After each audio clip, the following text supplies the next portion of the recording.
All right, family. Whenever you're ready, we're ready, Brother Amin Ali. The time is now 1:05. Okay, wholeness, everyone, wholeness. Um, I have my notes here. I took a few notes, jotted down a few things that I wanted to share with you. We're going to talk about Bitcoin, and this is a beginning class in Bitcoin. And so what I'm going to be doing is I'm going to share some things with you about how Bitcoin started. Um, there's also another cryptocurrency that I might mention. It's called Ethereum. So let's just get started. Bitcoin started uh, back in 2008 by a person by the name of Satoshi Nakamoto. And he released a white paper on Bitcoin on the internet. And he started talking about the reason why this could possibly be a better way to transfer cash from one person to another, or transfer money. And he talked about a eCash. He called it eCash. He said the name of it is Bitcoin. And one of the things that he said that Bitcoin solves is he said that you would be able to do a peer-to-peer transfer of money, of digital currency, and that it would be a solution for the double spending uh, problem that we have when that we see with credit cards and other uh, currencies. Now, credit card. I'm gonna give you an example with credit card, like how credit card would work with double spending. Double spending would be like if you purchased an item or someone purchased the item on the internet with their credit card. They call up the credit card company and then they say, well, you know what? I didn't get my item. And so the credit card gives them their money back. And now they have their money and they have the item. That's fraud, of course, but people do it. And you could be on either side of that transaction. You could be the one sending the item, or you could be the one, committing the fraud. Not you personally, but I'm just, trying to give you an example. So that is a potential problem. That's one of the main potential problems that cryptocurrency solves. So this guy, Satoshi Nakamoto, he released this white paper back in 2008. You can find it. It's on the internet. Um, Pull it up and you can read all about his initial thoughts on Bitcoin and why it should be used. When he released this white paper, that's when cryptocurrency started. And it gained a lot of popularity and a lot of people started using it. And as you see today, it's still a very popular way of transmitting money. It's not centralized by any form of government. There's no government who has control over it. There's no companies that have control over it. Um, it's controlled by the people, and you are the people. You have control over it. So it gives you a great level of control. Now let's talk about Bitcoin wallets a little bit, because I know some of you are here because you want to know how can I get my hands on some Bitcoin and how can I start using the Bitcoin? Well, there's a lot of different ways you can acquire Bitcoin. I'm going to talk about 4 different ways that you can acquire Bitcoin. I'm going to talk about 2 ways that you can acquire it using an ID by giving up all your information, your government ID, your social security number and all that. That's one way that you can purchase it. Another way that you can purchase it is anonymously. So I'm going to give you 2 methods of how to purchase it anonymously, as well as 2 methods of how you can purchase it non-anonymously.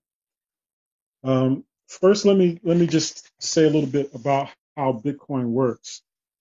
Bitcoin works on a what is called a blockchain system. So if you think of a block, a Bitcoin transaction, say your Bitcoin transaction is one line. And let's just say that these lines all together make up a block. Okay? So what happens is when you make a transaction, your line, that's one line on the block. Someone else makes a transaction, that's another line on the block. Someone else makes a transaction, that's another line on the block. And these lines keep adding up until the block becomes a certain size. And then that block is chained into the Bitcoin system and is transmitted to all the computers all over the world that use Bitcoin. So this is, and it's recorded in a ledger. So it's recorded in computers all around the world. All around the world, they have the same ledger, and everyone can see the same transaction. These transactions are executed using some very complicated math calculations. The people that are responsible for putting these lines on the block and building up those blocks and putting those blocks on the blockchain network, because all these blocks are chained together. They're called Bitcoin miners. So Satoshi Nakamoto, he had an idea that he would create this digital currency that works similar to gold. And so you know how gold works. Gold is mined out of the ground, and then it is used for making all sorts of things, jewelry, pottery, whatever, and is also used as a form of commerce and trade, and a way of using money or currency. The problem with Bitcoin, the problem with gold, I mean, is that it's heavy.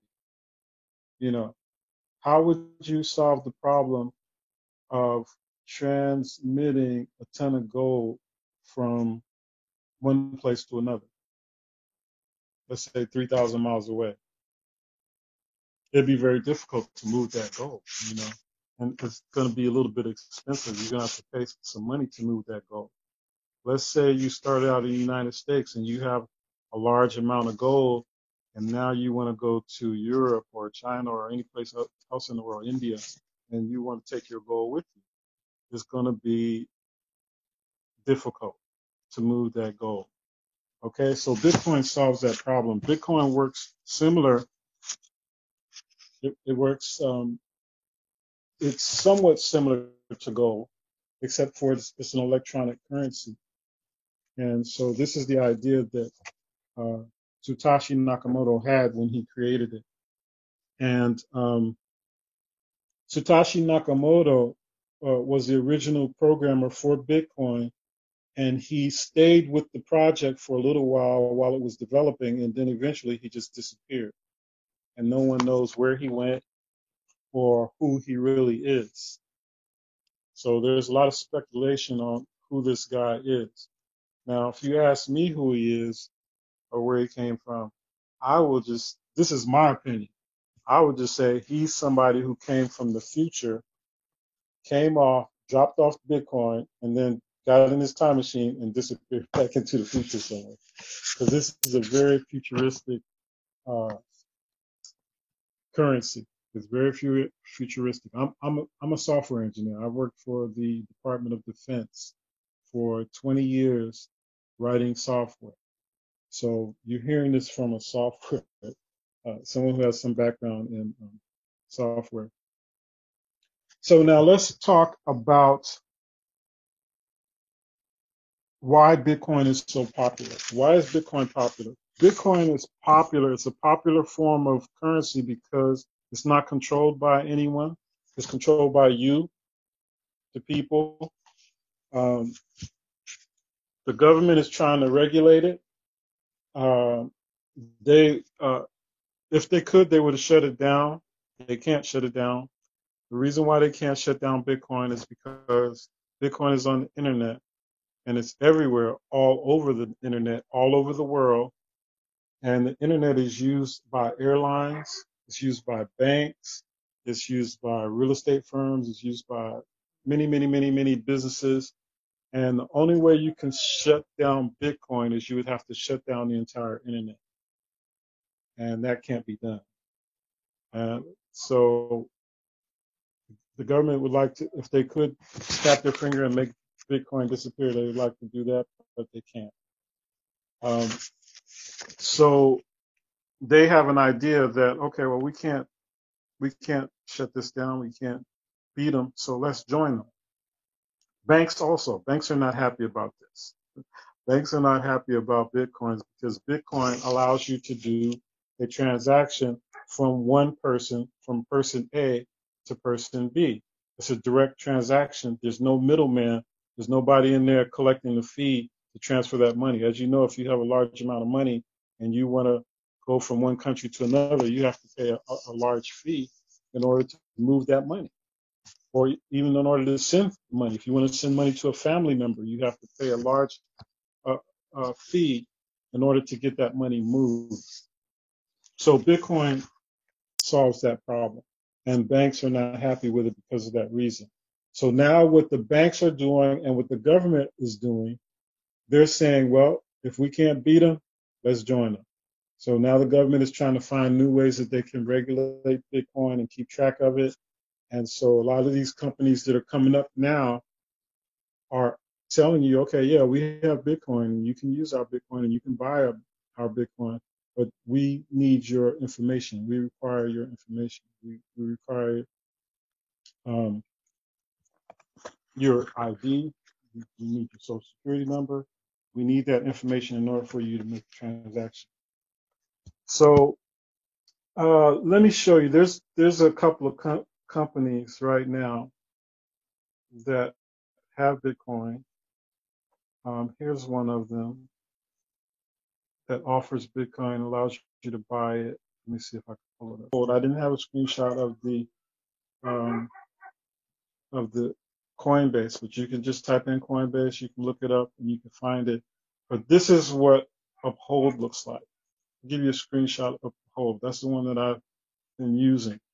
I don't say don't use these. I don't say don't use Coinbase or don't use Uphold. You can use these platforms. I use them for small amounts. Like if I'm doing transactions for small amounts, then I don't mind using these platforms. Okay, so this is a good platform. This is a good place where you can purchase Bitcoin at. Coinbase is a good place that you can purchase Bitcoin at if you're purchasing small amounts. And also, Coinbase has a referral program. So if you refer your friends to Coinbase, you can give them a referral code. And Coinbase, I think, will give you $10 and they will give the person who you bring in $10 as well in Bitcoin. So, you know, that's something that you should consider. Those two websites. This one is kind of complicated, I think, to use, but if you just read everything, you'll be able to figure it out. You'll be able to work your way through it. Okay? So write these down. You got Coinbase down and you have Uphold. These are two places where you can purchase Bitcoin from. Just read everything when you go into it and be aware of what you're doing and how to move around in the site. Also, they have wallets too that are available. The one that I just showed you, Uphold, that one I think the wallet is a little bit more complex to use. But one of the good things about it is that you can use multiple types of currency with this one. You can see they have you have different multiple currencies, and you also have you can purchase different types of crypto with this. It's not just limited to Bitcoin. You can purchase Ethereum. You can purchase all the there's like 100 different cryptocurrencies. What's the best one? The most popular cryptocurrency right now is Bitcoin. The reason why Bitcoin is the most popular is because it was the first. Is Bitcoin the best cryptocurrency? That's questionable. I wouldn't say that Bitcoin is the best cryptocurrency. Uh, it's the most popular cryptocurrency, and it has the highest market rate than any other cryptocurrency at this point. But but is it the best? Maybe not. Maybe not. And now I'm going to talk a little bit about Ethereum.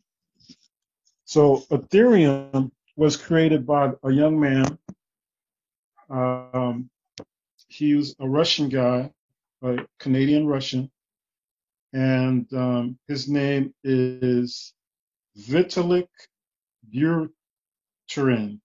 Vitalik Buterin is the creator. I think he was like 17 or 18 years old. He's a programmer when he came up with this. His dad told him about Bitcoin, and so he had some ideas on how to improve on Bitcoin, which he did.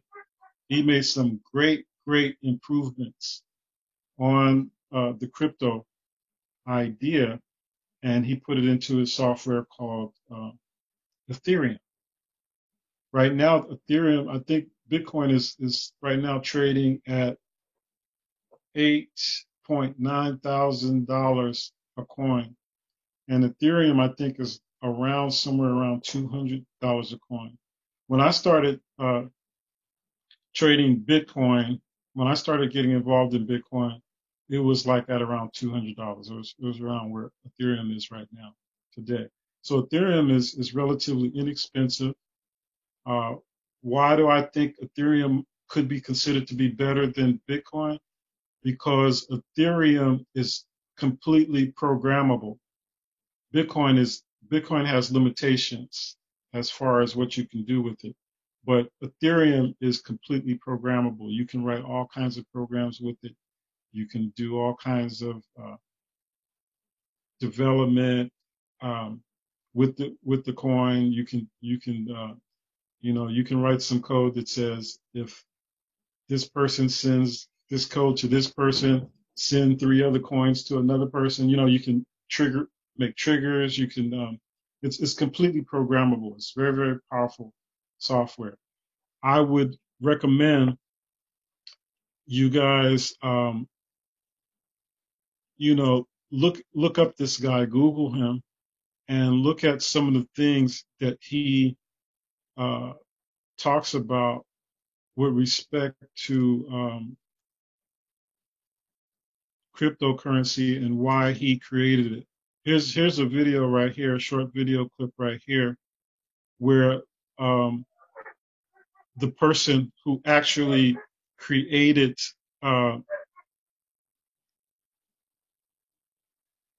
Ethereum is talking about his ideas on the person who created cryptocurrency. Now, I'm just going to play a little short Maybe you clip could from say, here. who is Satoshi Nakamoto and what did he invent? Satoshi Nakamoto is the name by which we know the person who originally came up with Bitcoin. So the reason why I say the name by which we know is that this is a anonymous fellow who has showed himself to us only over the internet, just by first publishing the white paper for Bitcoin, then releasing the original source code for Bitcoin, and then talking to the very early Bitcoin community on Bitcoin forums, and kind of interacting with them and helping the project along for a couple of years. And then at some point in late 2010 to early 2011, he disappeared. So Bitcoin is a fairly unique project in how it has this kind of mythical kind of quasi-godlike founder who had just kind of popped in, did the thing, and then disappeared, and we've somehow just never heard from him again. So in 2008 the white paper was the first. Do you know if the white paper was the first time the name would actually appear, Satoshi Nakamoto? I believe so. So how is it possible that the creator of such a impactful project remains anonymous? That's a tough question, and There's no similarity to it in history of technology as far as I'm aware. yeah. I just wanted to share that with you. I'll share the link in the collective consciousness chat, so you guys can look up these links. I'll also share the all the links of all the different websites that I've talked about. Okay.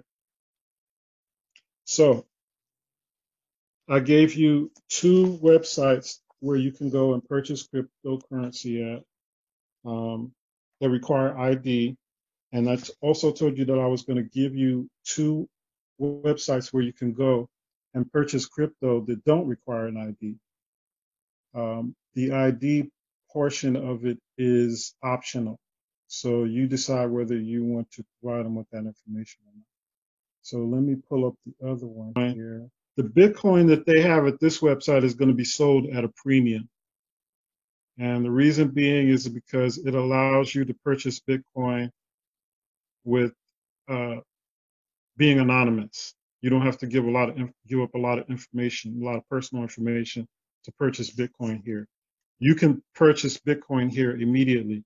The other 2 websites that I showed you or talked about, the Coinbase and the Uphold, sometimes they have a waiting period for when you can actually access your Bitcoin. So you purchase the Bitcoin and they may tell you have to wait a period of time before you can actually access your Bitcoin.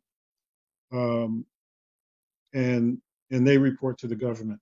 This site right here allows you to purchase Bitcoin, and you can purchase it immediately. And it has all kinds of different ways that you can purchase. You can purchase, see here, you have ZellyPay, you have ADV Cash, you have cash deposit to a bank, where you actually, this site has a escrow process where when you start a trade, it locks up the seller's Bitcoin in that trade, and then you have a certain period of time to make sure that person who's selling the Bitcoin gets the money. So these guys, they have different requirements. Like right here, it says receipt required. So if he's doing a transfer that requires you to put cash in his bank, then he'll give you the account number. You'll go to his bank. You'll deposit the cash into his bank, because all you need is used to be all you needed was the account number. Now some banks will ask you for ID. Some banks will ask you for ID for the transaction to deposit money into someone else's bank account. Some don't. So it depends on what bank you go to. So once you deposit that money in the bank will give you a receipt. You come back to this website, you post the receipt, and then he releases the Bitcoin to you, and the Bitcoin goes directly into your wallet. You can use PayPal. You can use Pioneer. There's 300 different methods of paying. You can pay with eBay Cash. You can pay with Amazon gift certificates.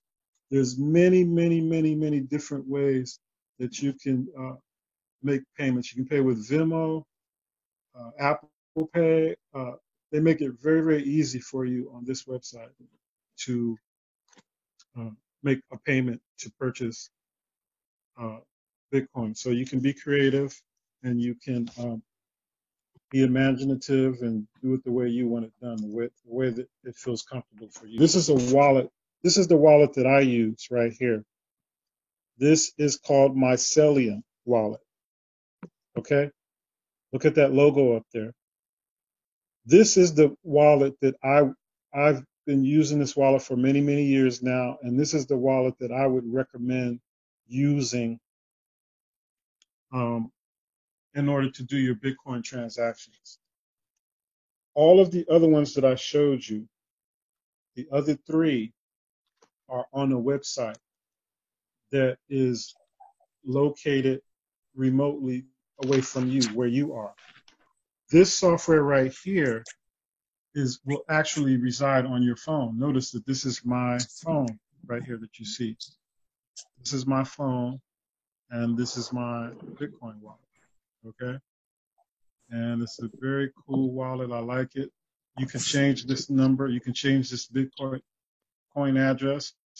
If you just wanted to use this address once, you could just use it once, and then you can change it to a different address. So you constantly change the address to maintain a level of privacy.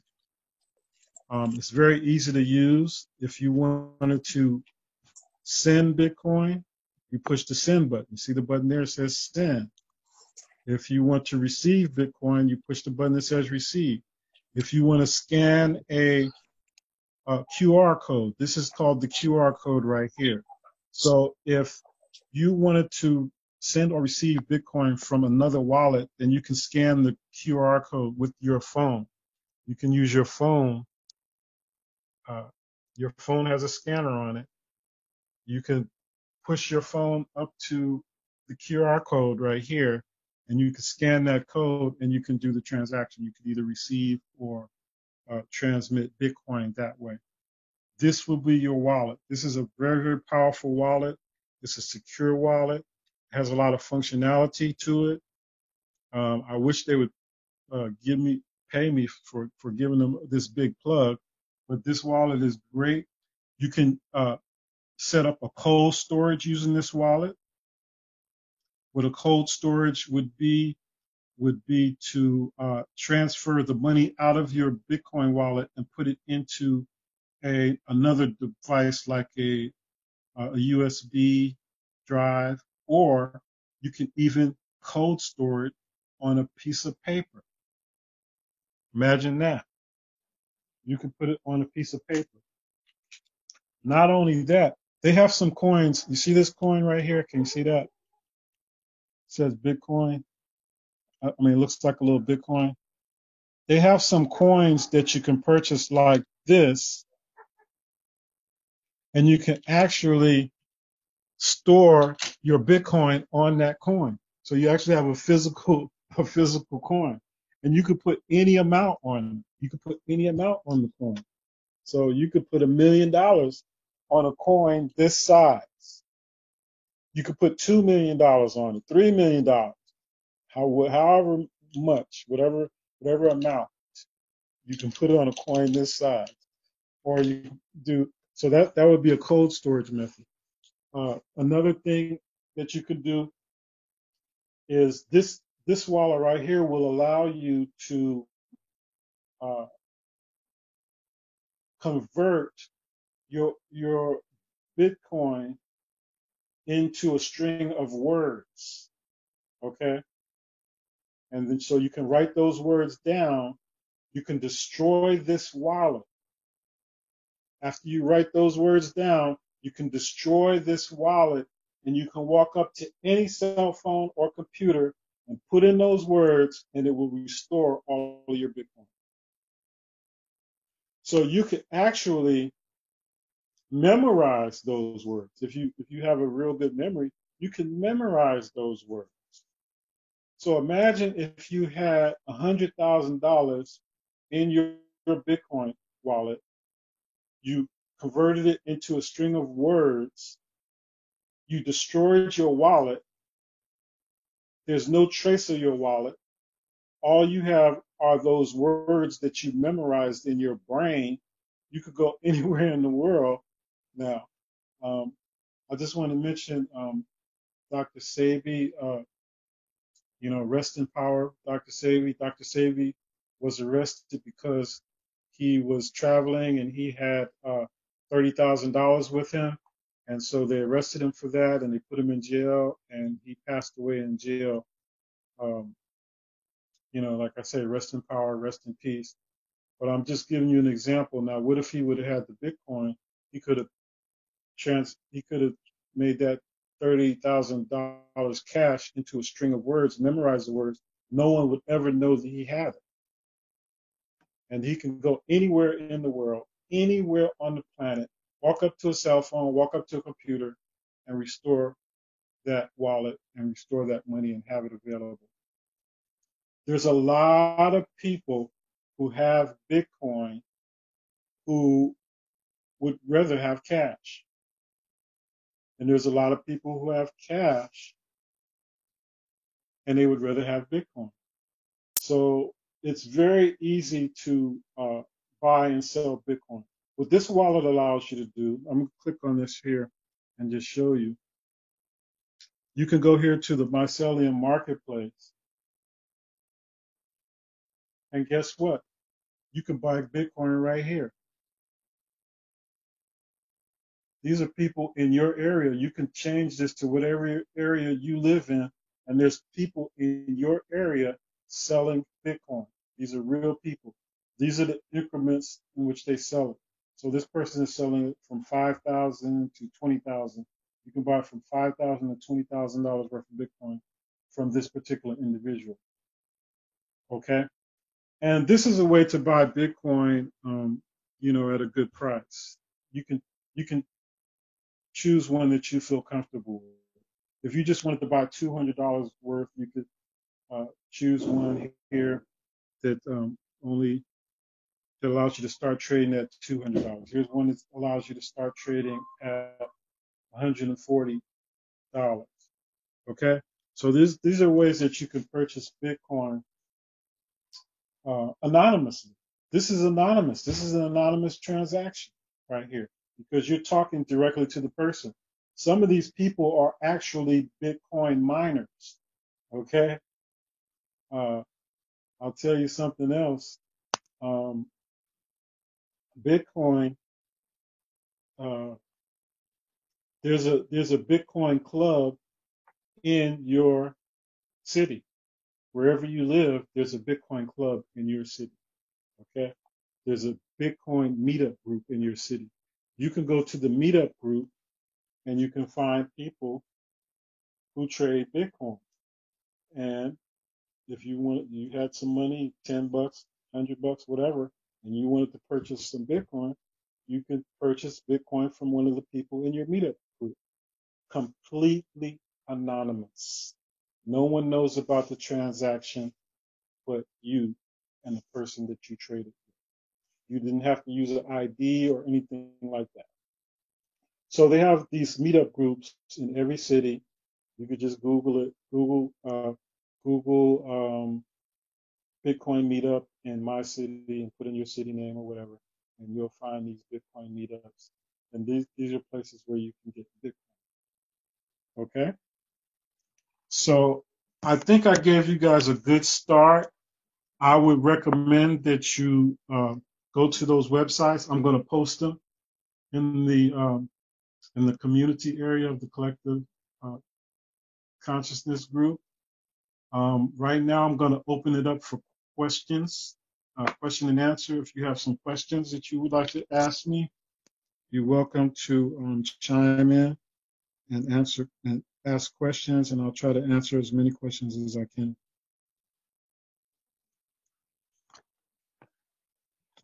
Wellness, brother, can you hear me? Yeah.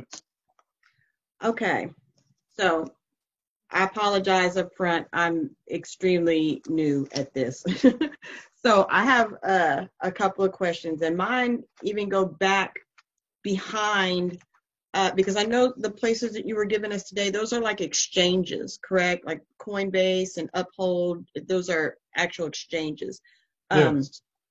I guess I need to know, before we even purchase Bitcoin, like some of the notes I've taken from other places are that, we have to do like a malware scan of our computer, a key scrambler, set up a Proton email address, and all of those security things before we even begin to purchase our Bitcoin. And then once we purchase our Bitcoin, then we should, like you said, the Mycelium wallet, never store our Bitcoin on one of the exchanges. So then we have to set up a wallet. And so is a wallet also different than cold storage? I guess that's like an actual external device. And uh, um, and Binance, is that like an exchange also, or is that something different? And also, I'm sorry, can our Mycelium be on our laptop, or is that only an app for our phones? And that's all I'm gonna throw at you right now. I'm sorry. Okay, Mycelium, I think you can run that on your computer. You can run it on a tablet. You covered a lot of things. You covered a lot of areas. I think some of those things that you mentioned are things that you don't even have to worry about. As far as scanning your computer, you should always scan your computer and make sure it's virus free, and your phone as well. However, these exchanges that we looked at, and also your phone, the apps on your phone, like if you use Mycelium, it already has a high degree of security that goes along with it, that's built into it. Even the exchanges, those exchanges that I showed you, guess what? Well, back in the day when I was doing it, when I first started out, it was pretty simple to make a transaction. They have made it much more complicated.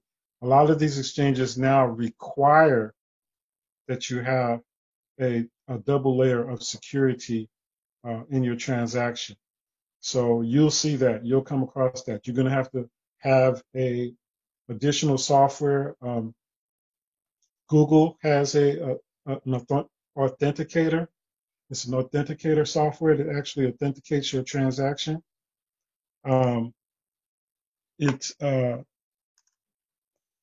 another one called Authy, and you can download that, and it will verify who you are. It will, send something to your email. The way that they both work, actually, Google and Authy, the way they work is when you try to move money out of your account that you have online, when you try to move Bitcoin out, you pull up the Authy app on your phone, and it will start generating numbers. So it'll give you a string of 6 numbers, and then on your computer, you'll have to type in those 6 numbers, and the numbers have to match in order for the transaction to go through. And the way these authenticators work is those numbers are constantly changing. So you have to type them in quickly, because if you wait a second too long and you typed in the number's already changed. The number changed to a different number on your phone. And even though you typed in the previous number, it's not going to work. You see what I'm saying? So they have layers of security that they've already added. Now, you mentioned another thing. What was that other thing you mentioned? You said something about scanning your computer, and then what was the other thing that you said? Well, let's see. I asked about Binance, if that's actually an exchange, or Yes, if that's exchange. more of a. That's an exchange. Okay. Let's see. What else did I ask? About cold storage. That's an actual external device. That's not the same thing as Cold storage wallet, right? is an external device. Yes, that's not. It is a wallet. External storage is a wallet. Okay. When I was telling you about the external storage methods, those are different ways to store your Bitcoin. If you transferred it into a string of words and you memorize those words, then your brain is the wallet. Okay? So it's just different ways of storing your money. There was another question that I think you asked that I thought, I don't remember what it is, but can you just go down the list a little bit? Let's see. I had, what is a wallet, cold storage, Proton Mail, Coinbase, Mycelium on the laptop. Oh yeah, I remember you talked about a scrambler. You talked about a Bitcoin scrambler. Oh yeah, Key Scrambler, and then the Proton Mail. Yeah. That's not that's not necessary. The Bitcoin Scrambler is not a necessity. That is something that you can use. It's an option that you can use. Like, for example, I've showed you guys some things here on my wallet here. I'm gonna show you again too, because I used to actually buy and sell cryptocurrency. I actually lived on cryptocurrency. I actually lived on cryptocurrency for 3 months. I bought, I paid all my rent, um, bought all my food, everything I needed. I bought a car. Uh, you know, I did some transactions with Bitcoin. So um, I'm just telling you this because I'm going to show you some of the transactions that I did. But I just want to let you know that what a key scrambler is that's something that you can use to further add anonymity to your transactions, so that they can't be followed or recorded. What a scrambler is like, if you, like, say you do purchase some Bitcoin from one of these exchanges like Coinbase or Paxful or any of the other ones, and you did not want uh, your destination to be traceable. Okay, so say you bought it from Coinbase, you bought some Bitcoin from Coinbase, and you transferred it to a wallet, but you don't want that transaction to be traceable. Then you would send it through a scrambler, and what the scrambler would do is it would send it through all kinds of different Bitcoin addresses on the internet, and then to the final destination. So it would be impossible for someone to trace that transaction. You see what I'm saying? So if you purchase some Bitcoin from a place like Coinbase, which records everything, and they have your ID, and they have your social security number, and they have your they have all your information that they're going to give to the government to let the government know that you made this transaction, and you don't want the final destination of that transaction to be known, then you send it through a scrambler, and the scrambler will scramble that up and encrypt it, and then when it comes out on the other end, it will be untraceable by anybody. Nobody will know where that money went. So that's what those are used for, but it's not necessary. Those are not necessarily needed. Okay. Now, if you purchase from like a place like Paxful, which doesn't require any ID or any social security number or anything like that, why would you use a scrambler? You don't need to use it. You see what I'm saying? You just transfer it to your wallet and you can start using it. So let me see. I want to show this here. Again, here's my wallet.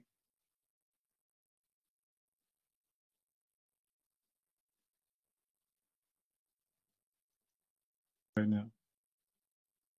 These are all the transactions that I made. This is when I tell you that I used to live off of Bitcoin back a few years ago.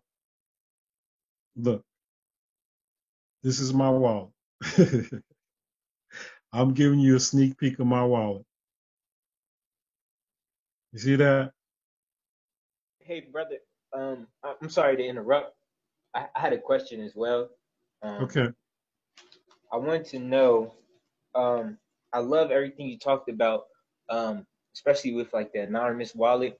So, what if you did, like you said, have like a large amount of money on the anonymous wallet, but you only wanted to pull out like a small amount from that? Like, how would you do that? And are you pulling out a small amount and then sending it to like another wallet of yours, or like how does that process work? To transfer Bitcoin from one place to another? Is that what you're asking me? From one Yeah, wallet to another? From yeah, one in a wallet? sense, but like pulling out like a small amount from like a certain like wallet. Like let's say you have like $1 million, dollars, worth of crypto or whatever, on like a certain line of code, but you only wanted to take like a small amount. of that out. Okay, well when you Or when you you just do when you move money out of your wallet, it's going to ask you how much do you want to move, and then you just type in the amount. Um, a lot of the Bitcoin wallets allow you to just click on it. You can click on the Bitcoin, and then it'll turn into U.S. currency, so you'll know exactly what it is. Or you could just type it in as U.S. currency, and if you click on that number, it'll convert back to Bitcoin, and it'll show you what the Bitcoin amount is. Or another way of finding out what the amount is, you can just Google what is $10 in Bitcoin, and it'll tell you the exact Bitcoin amount. So if you have $100 in your Bitcoin wallet and you want to transfer out $10, you just push send. You push the send button. If you use the wallet that I'm showing you to use, that I recommend that you use, you push the send button, and then it's going to ask you for an amount, and then you put in that amount. See, at this point, so that is the amount. You see that? $23. yeah, I see it. This is how much I have, and this is how much I want to send. So then I push OK. And now it's going to ask me for where do I want to send it to. And like I said before, your phone has a scanner on it. So if you have the QR code for where you want to send it to, then you can push this button right here and scan the QR code, and then you'll be able to send it there. And or you can type in the whole address. If you click manual entry right here, then you can, I wouldn't say type in, I would just say use cut and paste. Cut and paste is a better way to do it because you won't make any mistakes. Down here, you can see that there's a mining fee, and you can see that there's more than one choice for mining fee. Why do they have more than one choice for mining fee? The reason why is because, as you can see, it tells you, it gives you an idea of how long it's going to take for that transfer to happen. This right here may take 30 minutes. This may take 10 minutes. You're paying a little bit more. See, this right here may take 2 hours. You're paying less money. So this wallet, this is a great wallet because it allows you to manage how much you're actually paying the Bitcoin money. Okay, some wallets don't do that. Some of the wallets at the exchanges that you go to are not going to allow you the ability to adjust the fee for the mining fee. You see what I'm saying? So you won't be able to adjust the mining fee, and a lot of them may be set to send immediately, like within 10 minutes. So you may pay a high mining fee for that transaction. You can't set it, but on this particular software that I just showed you, the Mycelium, you can actually set what your mining fee is going to be. So you can have, retain some of your money that way. Okay, any more questions? You can go ahead, brother, if no one else has any.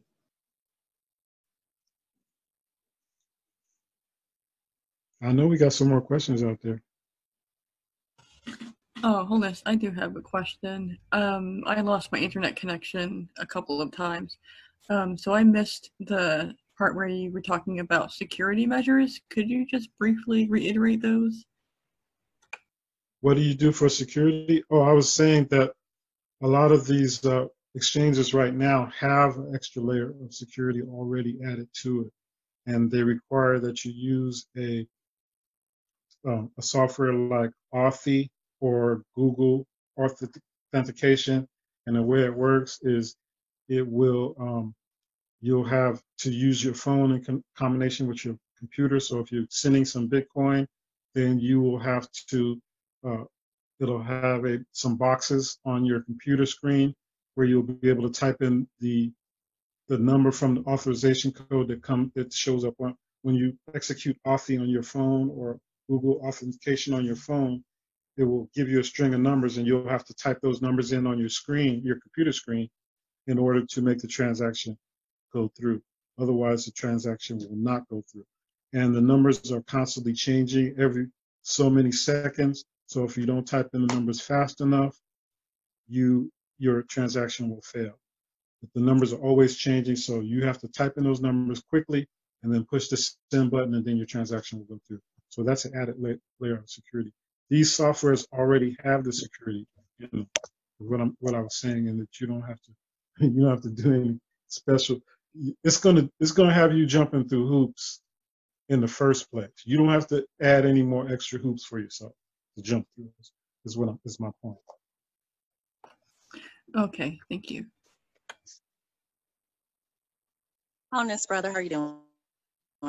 Honest, sister. Can you hear me? Yeah. Honest. I came in a little late, but I have a question.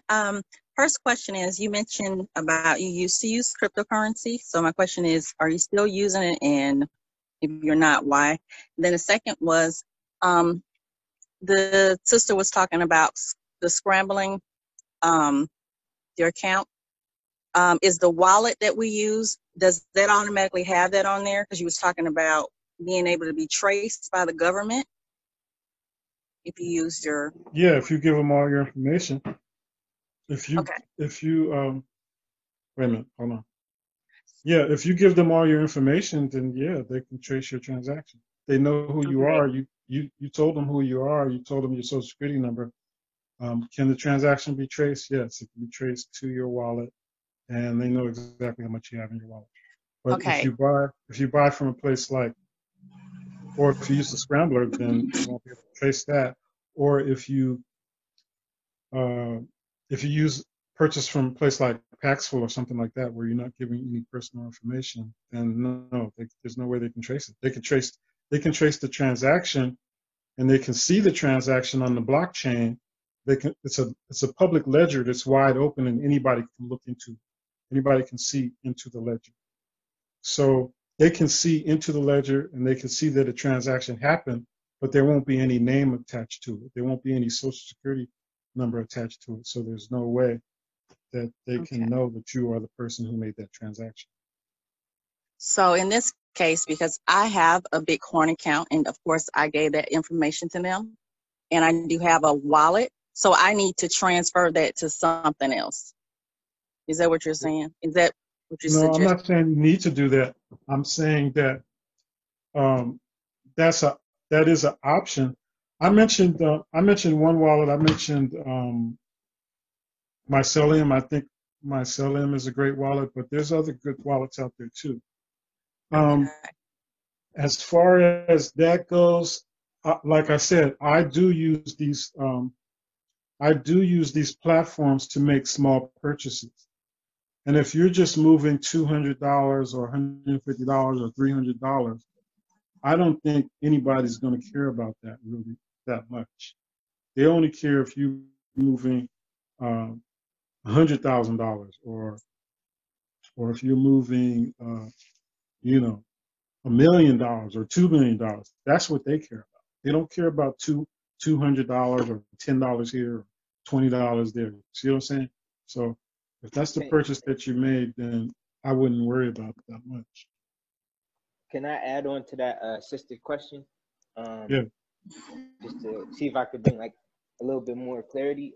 So with that, would it be beneficial to have like multiple wallets like you were talking about before, where you'll have like maybe like a registered one with like the government, which would that be like Coinbase, and then have like a Mycelium wallet where if you had like more coin or more cash on the Mycelium, and then you can transfer that to your other wallets that are registered, but change your wallet number each time to where it'd be more anonymous that way. Would that be more beneficial? Okay, thank you for your question, brother.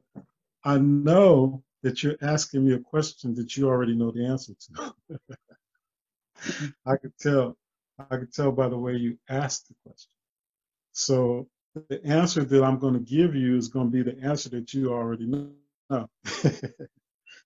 which is yes. I just wanted to bring more clarity to the space. But thank you, brother.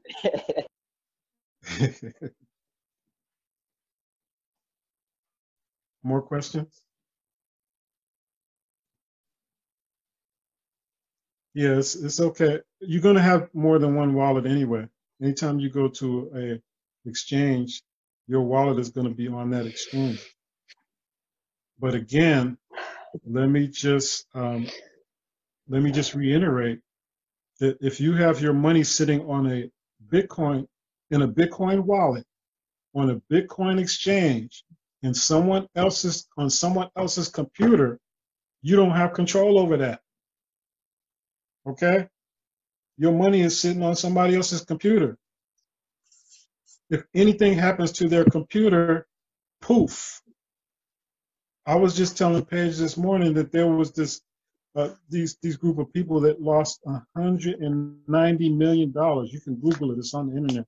They lost $190 million in Bitcoin because this group had all shared their funds with this one person who was like the leader of their group or whatever. And he died with the password. So they lost $190 million. Wait, could you say that again, brother? Because like your audio cut out, at least on my end. They lost $190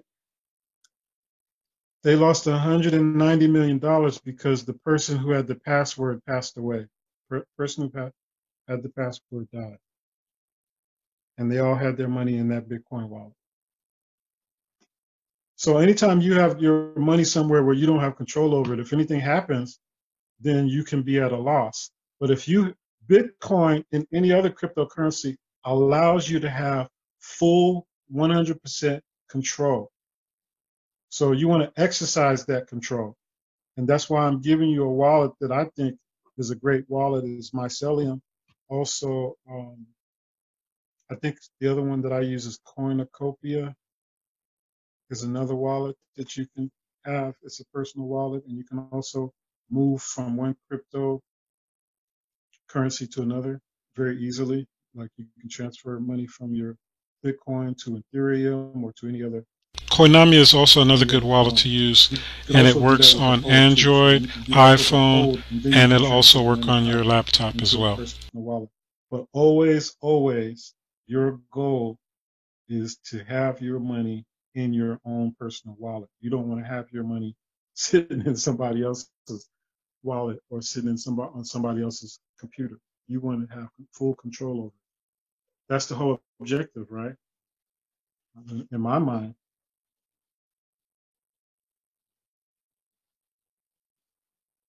Any more questions? Question. Oh, sorry about that. What was the name of the wallet that you're using? I know it starts with an A, but I can't hear it clearly. Because I don't want to have to, because I'm using Coinbase right now. I don't want to have to go to the added process of scrambling and then just cut the middleman out and just get straight to the point. Paxful. What is it? Paxful. Paxful with a P. With an H? With a P. Let me pull it up again. I'll show you on the screen. Also, Brother Amanali, would you be able to share these links in right there? Zoom right now? I would prefer. Can I just share them in the collective consciousness chat? Yeah, sure. You can put them in the business chat. Thank you. Definitely. Okay. Yeah, I'll share them all in the business chat.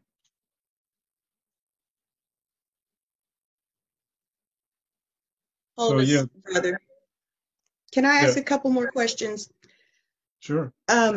Okay, so Bitcoin, that's what is called like a legacy coin. That's some of the older coins that are kind of used as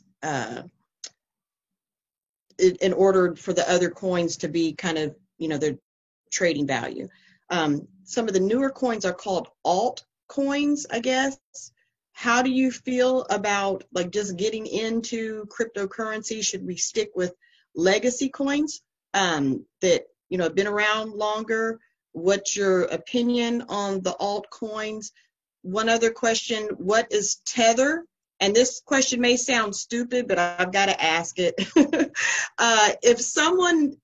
If you have your information on your phone and someone knows your phone number and your, let's say your provider and that type of thing, is it easy for them to get into your cryptocurrency account that way, or I'm not tech savvy, so No, so that may sound like a crazy no, question.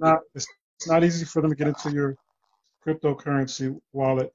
And if you remember, I told you that you can, if you get the Mycelium wallet, it's going to force you to write those words down that I told you about. Those string of words. When you first open your wallet, that's the first thing it's going to ask you to write down this string of words. Okay? So those words are your security, or your way to restore your wallet in case your phone gets stolen, or in case your phone falls in the toilet, or whatever. You'll be able to restore it with those words. The software has security built into it. It already has security built into it. Okay? You don't have to do anything extra. You don't have to do no extra stuff. You don't have to. You are studying a lot, and that's great. I'm really happy to see that you're really trying to get a broad perspective of this and a broad understanding of it. But a lot of the things that you know right now, you don't need to know in order to make a purchase and move Bitcoin around.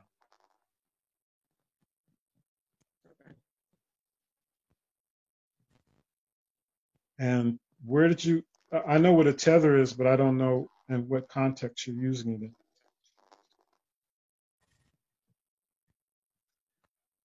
in. Well, I was just trying to verify if Tether's an exchange or if that is an actual coin. Just trying to kind of clean up some of my own terminology. And then I know Ethereum now is an exchange. I actually thought that was a coin also. Now I know that it's an exchange. So it could be either a coin or an exchange. There's like 300 different cryptocurrencies. There are some cryptos that are better than Bitcoin. However, they don't have the market share that Bitcoin has. They're not as popular as Bitcoin.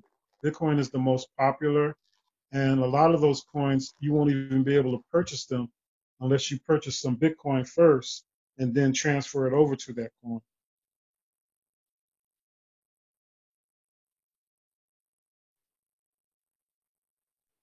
Well, thank you, brother, for that clarification. I appreciate it. You're welcome. Okay, so I just want to say that for everybody here, I just want to let you know, like I told you, I used to live off of Bitcoin. I paid all my bills with Bitcoin, just really living off of Bitcoin.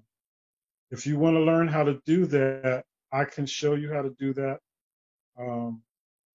That would be like a one-on-one type of thing. If anybody's interested in that, hit me up in the DMs or whatever. Find a way to get in contact with me. I have a Instagram page. Look me up on my Instagram. My Instagram is Amen Kwesi. But I'll tell you, back in 2016, when I was doing this, 2015, 2016, somebody asked me a question. When I said that I used to do this, am I doing it now? I'm getting back into Bitcoin now. I stepped out of Bitcoin for a while. I used my Bitcoin. I purchased a car, and then I started driving for Uber and Lyft. And Uber and Lyft the money was flowing there too. So I was happy with that. And I kind of got away from Bitcoin for a little while, but I'm getting back into it. The way am I supposed to be answering a question? What was the question that I'm not answering? They were asking why don't you use it anymore? But you kind of went into that. Oh, okay. Well, I was developing a program, and this program that I was developing was like a crowdfunding program, and I was working with a guy in Barbados, and they have a different currency in Barbados than we have here in the United States. So we were having a challenge with that. So the solution that I came up with, that's how I found out about Bitcoin. And when I found out about Bitcoin, I started trading Bitcoin, and I was making so much money on Bitcoin that I just stopped doing the program. I didn't complete the program. When you do Bitcoin transactions, you have to be very careful. And I did one transaction with a person that I didn't know. They had a PayPal account, and they had there was a transaction that we were doing, and the transaction was $1,700. And I did the transaction with them. They gave me the $1,700 in my PayPal account.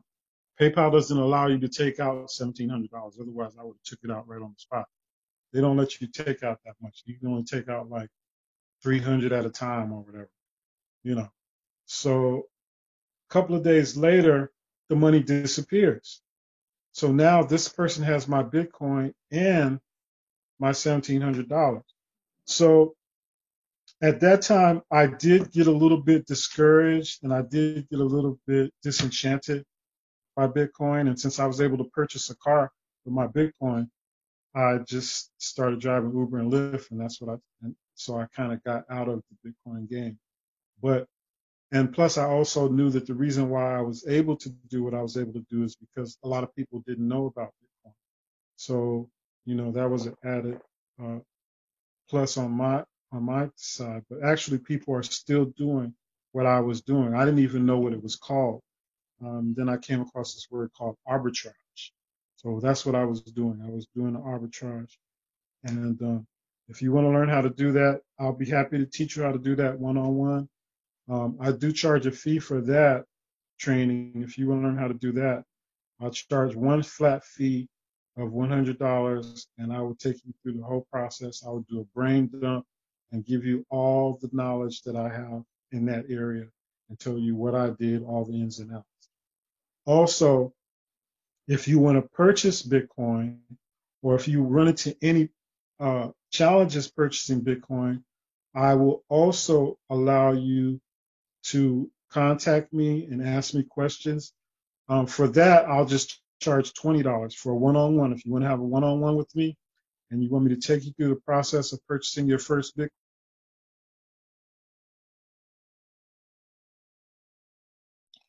So that's it. That's my course. Go check out my Went out on the IG page. You hear me? I think you went out on the last part. Last few words you said had went out. Okay, what part did you not get? Yeah, somebody was trying to call me. Oh, okay, right. So that's why we didn't hear you. I think it was just a few words, like you were saying something about the last part of the services that you provide.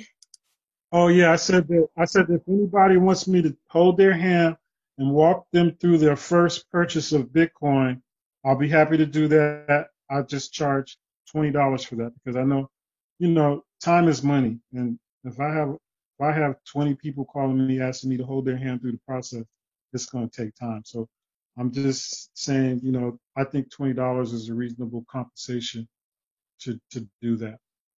And if you want to know how I was able to live off of Bitcoin for 6 months and pay all my bills, I can show you how I did that. And for that training, that would be $100. Okay. Also, for free, now this is for free. I'm giving you this one for free. If you go to my IG page, there's a link on the top of my IG page. And that link is powerful, powerful, powerful. If you want to acquire 64 Bitcoin in 12 months, go to that link, click on that link, and start reading through that. 64 Bitcoins is $400,000. you want $400,000 in Bitcoin by the end of the 12-month period, go check out that link. Okay. So it's on top of my IG page. I just put it up there today. I'm also, well, I don't know. It's up to Paige if I can post that or not. I have to ask Paige's permission whether I could post that. But I showed it to Paige, and Paige likes it. And I just found out about it recently. But it's a funny thing. Okay, let me just say this: that original programming that I was doing when I found out about Bitcoin, it's like someone read my mind and they wrote the code.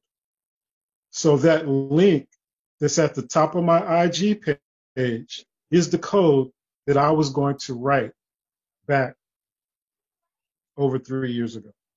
Someone wrote the code and the program is there and it's powerful.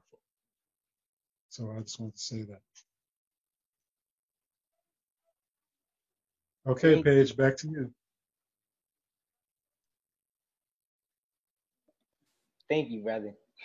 All right, brothers and sisters, this was a powerful build. This was a powerful build by our brother, Amin Ali. Good stuff here. So, family, if you have any questions, feel free to hit him up. Also, for those that want to move your monies over to a decentralized platform, we still got 3 seats left for this particular class, moving your money over, because he just taught you how to go in and get your wallet set up. What are the exchanges and all that good stuff. Stuff that provides an ID, stuff that does not provide an ID. For the class, you have to have that all figured out. So if you need some assistance, then you need to hit him up, because when we have our class on Tuesday, I'm going to show you how to move your money over to a decentralized platform. And the same platform is what Fidelity Investments uses. Okay, so they use this in the crypto space. So they move their money over to this platform, and you can loan out the money just like a bank. You're basically your own bank. Okay, and your money is protected in a stable dollar. All right, so you have full control. It's decentralized. All right. So if you all have any questions for Brother Amin Ali, you all know where to find him in the chat. This brother, it can teach you how to get it set up for $20, get your crypto set up with your wallet and all of that, and also one-on-one consultations for $100. All right, so hit the brother up. Does anyone have any final questions? I have a statement for Brother Amin. If you don't mind, Amin, this is Mark Curry. Yes. Yes, what you were just speaking about, that community, it's a philanthropist community, right? Yes. Okay. And the beauty about that is... This is Mark Curry, you guys. This is the person who actually introduced me to this software that I told you. And also I was, when Mark told me about it, I was like, man, I don't want to hear about this. I really don't. This is not what I want to do right now. But as I learned more about it, I found out that it was very, very powerful. And it was actually the software that I was originally started back 3.5 years ago that I didn't finish. So it's a great platform. Mark, I don't know how much you can say right here, because I was invited here to speak here on cryptocurrency. So right, I don't want to take up a lot of people's time here. I gave them access to, if you just want to say a few words on it, that's fine. But I gave them all the information that I think that they can use right now. Yeah, just a couple. Okay. One thing I noticed about that platform, Amin, is that $400,000 sounds like pie in the sky to the average person. But once you go there, you will see how it is doable, and it will be accomplished by many that take advantage of this service. That's all I want to say, brother. Okay. Giving thanks. Anyone have any more questions? before we conclude?